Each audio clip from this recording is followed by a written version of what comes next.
আসসালামু আলাইকুম। আজকে আমরা যে বিষয়টা আলোচনা করব বাংলাদেশের বিভিন্ন মেইনস্ট্রিম যে সমস্ত মিডিয়াগুলা সকল মিডিয়া এমনকি ফেসবুক, ইউটিউব সব জায়গায় আমরা দেখলাম যে এই যে সিনিয়র আইনজীবী জিডাইখান ফান্না তিনি নাকি শেখ হাসিনার আইনজীবী।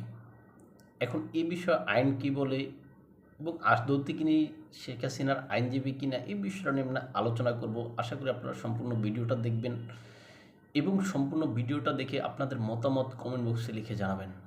চলুন শুরু করা যাক। আপনারা জানেন সাবেক প্রধানমন্ত্রী শেখ হাসিনার নামে অনেকগুলো মামলা হয়েছে। এই সমস্ত মামলাগুলোতে তিনি এখানে উপস্থিত নেই বিবাদী হিসাবে। এখন তিনি যেহেতু উপস্থিত নেই, তার মামলাগুলো যেহেতু আইসিটিতে, তাই আইসিটির যে 1973 সালের যে স্ট্রাকচার, সেই স্ট্রাকচার অনুযায়ী এই মামলাগুলো কিন্তু আসামির অনুপস্থিতিতে বিচার করা যায়।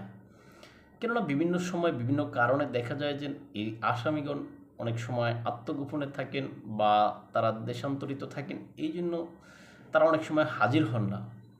তাই 1973 সালের এই আইনটাতে এমন একটা স্ট্রাকচার করা হয়েছিল আইসিটির জন্য যে এই ট্রাইব্যুনালের যেই আসামিগণ থাকবেন তারা যদি অনুপস্থিত থাকেন তাহলে তাদের জন্য তাদের অনুপস্থিতি কিন্তু বিচার করা যাবে। এটা 1973 সালের আইনের বলা আছে। এই আইনটাকে অধ্যাদেশের মাধ্যমে সরকার যেই দোষের কদারায় যেটা যুক্ত করেছে যে এই যে শেখ হাসিনার বিচারটাও তারা এইভাবে করতেছে। এখন এই দোষের কদার অনুযায়ী রাষ্ট্রপক্ষ বা রাষ্ট্র এই বিচার করতে পারে, তবে এখানে কিন্তু বিধান আছে এই বা আন্তর্জাতিক আইনের যে বিধান, সেই বিধান অনুযায়ী কিন্তু 12 অনুচ্ছেদে বলা আছে যে এই আইসিটির সেখানে বলা আছে যে যদি রাষ্ট্র যদি এই দোষের কদারা অনুযায়ী যদি বিচার করে অভিযুক্তের বা এই আসামির, তখন বিচার করলে সেই ক্ষেত্রে তাকে প্রপারলি তার আইনি সুবিধা দিতে হবে। এখন আইনি সুবিধা দিতে হলে তার পক্ষে অবশ্যই আইনজীবী লাগবে।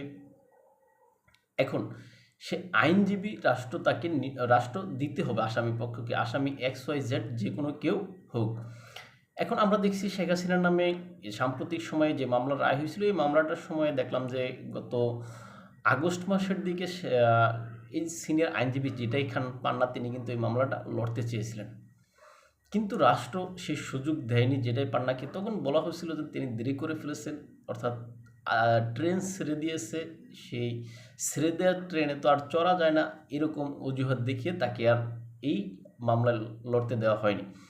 অবশেষে আমরা দেখলাম গেল 17 নভেম্বর এই শেখ হাসিনার নামে এবং শেখ হাসিনা এবং সাবেক প্রধানমন্ত্রী শেখ হাসিনা এবং সাবেক স্বরাষ্ট্রমন্ত্রী আসাদুজ্জামান খান কামাল, এই দুজনের নামে যে মামলা, সেই মামলাতে এদের ফাঁসির রায় কার্যকর হয়েছে। প্রধান আসামি বা সাক্ষী হিসেবে, রাজসাক্ষী হিসেবে এখানে সাবেক পুলিশ প্রধানকে রাখা হয়েছে। এখন সেই সাক্ষীর সুবাদে তিনি সেখানে এই মৃত্যুদণ্ড থেকে রক্ষা পেয়েছেন, তাকে 5 বছরের সাজা দেওয়া হয়েছে, সেটা আমি সবাই জানি। এখন আমার প্রশ্ন এখানে, যেই মামলাতে শেখ হাসিনার যে মামলাতে জেডাইখান পান্নাকে তখন কিন্তু নিয়োগ দেওয়া হয়নি, ট্রেন চলে গেছে বা ট্রেন ছেড়ে দিয়েছে, তাই সেই ট্রেনে তো আর ওঠা যাবে না এই অজুহাতে।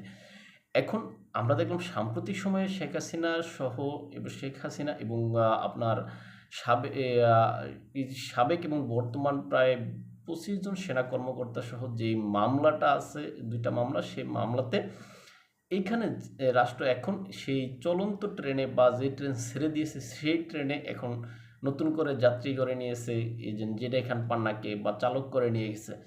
এখন এই যে এই চালক করে তাকে যে এই মামলার এখানে যেই আইনজীবী নিয়োগ করা হয়েছে, এখন এই আইনজীবী নিয়োগের বিষয়টা তো আসলে ওই যে আমরা প্রথমে যেটা বললাম, এখানে এই যে না দোষের কদার অনুযায়ী মামলার বিচার হইলে দোষের হয়েছে যায় রাষ্ট্র পলাতক বা অনুপস্থিত থাকা ব্যক্তির জন্য এখানে বিচার কার্য চালিয়ে যেতে পারবে, তবে সেই ক্ষেত্রে তাকে 12 ধারার বিধান অনুযায়ী আইসিটির সেখানে তাকে প্রপারলি আইনি সুবিধা দিতে হবে বা তার পক্ষে আইনজীবী থাকবে, এখন ডিফেন্স থাকবে। এখন আপনি দেখেন এই যে সাম্প্রতিক যে মামলা, এই মামলাতে জেডাই খান পান্নাকে নিয়োগ দেওয়া, এটার উদ্দেশ্য শেখ হাসিনাকে কিন্তু সুযোগ পাওয়া দেওয়া না।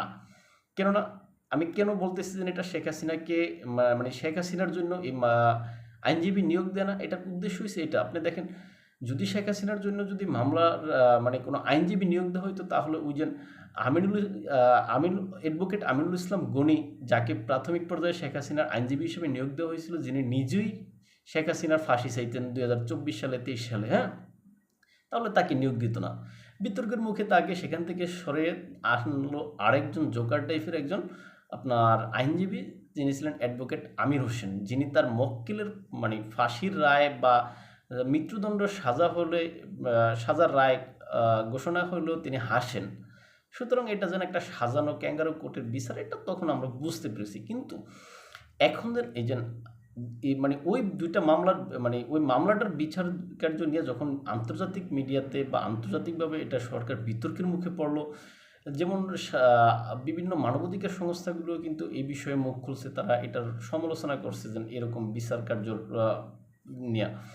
এখন সেখানে কিন্তু ডেভিড বার্গম্যান, তিনি সাংবাদিক ডেভিড বার্গম্যান, ব্রিটিশ সাংবাদিক, তিনি কিন্তু এখানে বলেছেন যে সাংবাদিক আমির আলী অ্যাডভোকেট আমির হোসেন তিনি রাষ্ট্রপক্ষের সাথে সম্পূর্ণ সহযোগিতামূলক সম্পর্ক রেখে তিনি বিবাদী পক্ষের মামলা লড়ছেন, অর্থাৎ আন্তর্জাতিক প্রতিক্রিয়া কিন্তু এটি।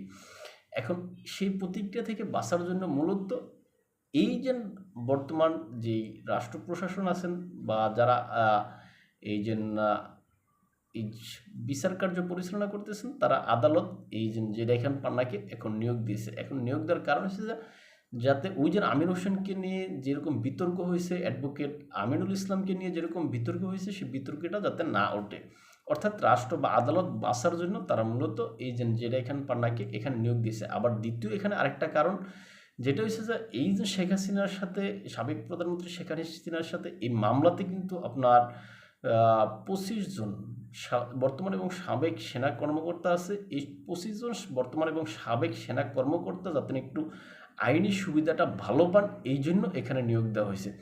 এখন আপনি স্বাভাবিকভাবে যদি চিন্তা করেন, আপনার বিরুদ্ধে কোনো 2-3টা মামলা আছে, 2-3টা মামলার ভিতরে প্রথমের মামলাটাই আপনাকে ফাঁসির দণ্ড শুনিয়ে দেওয়া হয়েছে বা ফাঁসির রায় হয়েছে, ফাঁসির রায় হওয়ার পরবর্তী অন্য অন্য যে 2টা মানে 5টা মামলা থাকলে মনে করেন একটাতে 1 নম্বর মামলাটায় ফাঁসির রায় হয়ে গেছে, পরবর্তী যে 3টা মামলা আছে বা 4টা মামলা থাকবে, ওই মামলাগুলো ফাঁসি হোক বা যাবজ্জীবন হোক, ও যাবজ্জীবন যেটাই হোক না কেন, ওটার কোনো ভ্যালু থাকে না।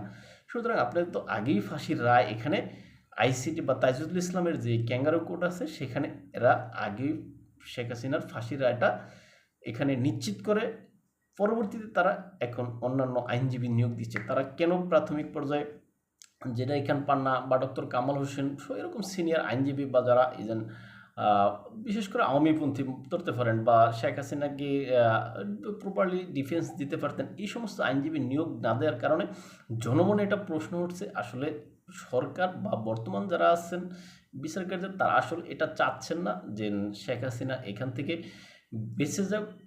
আর যেহেতু এখান থেকে বেঁচে যাক এটা চায় না, এই জন্য তারা প্রাথমিক যে মামলাটা আছে ওইটাতে বিচার কার্যে সেখানে মৃত্যুদণ্ডের রায় শুনিয়ে এখন পরবর্তী মামলাগুলোতে যদি ভালো আইনজীবী নিয়োগ দেন বা আপনি আন্তর্জাতিক মানের কোনো এখানে জাতিসংঘের মহাসচিব আইনেও নিয়োগ দেন, যুক্তরাষ্ট্রের প্রেসিডেন্ট আইনে নিয়োগ দেন, ওটার কোনো আর ভ্যালু থাকে না। কেননা আপনি প্রাথমিকভাবেই তো আসলে এখানে ঘায়েল করে দিয়েছেন আপনার আসামিকে। সুতরাং এই যে সাম্প্রতিক সময়ে এই যে জেডাইখান পান্নাকে নিয়ে আওয়ামী লীগের মানে বিভিন্ন মিডিয়া এবং আওয়ামী লীগ সমর্থিত বা দেশের যে সমস্ত ব্যক্তিবর্গরা এই যে শেখ হাসিনার আইনজীবী হিসেবে জেডাইখান পান্নাকে মনে করতেছেন বা বলতেছেন বা আনন্দ করতেছেন, আসলে এটা জেডাইখান পান্না আওয়ামী লীগের পক্ষে বা শেখ হাসিনার পক্ষে লড়বেন না, তিনি মূলত রাষ্ট্রপক্ষের আইনজীবী, রাষ্ট্র তাকে নিয়োগ দিয়েছে, এটা কিন্তু অবৈধ না।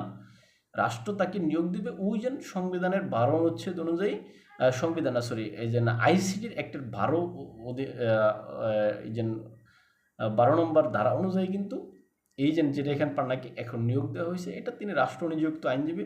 এখন তিনি এখানে এই মামলাতে তিনি হারলেও শেখ হাসিনার কিছু যায় আসবে না, তিনি এখানে জিতলো এই মামলাতে শেখ হাসিনার কিছু যায় আসেন না বলে আমি মনে করি। সুতরাং এটা শুধুমাত্র আমাদের একটা আইওয়াশ, আদালত পাড়ায় যারা আছেন তারা আসলে এটাকে আইওয়াশ হিসেবেই দেখতেছেন।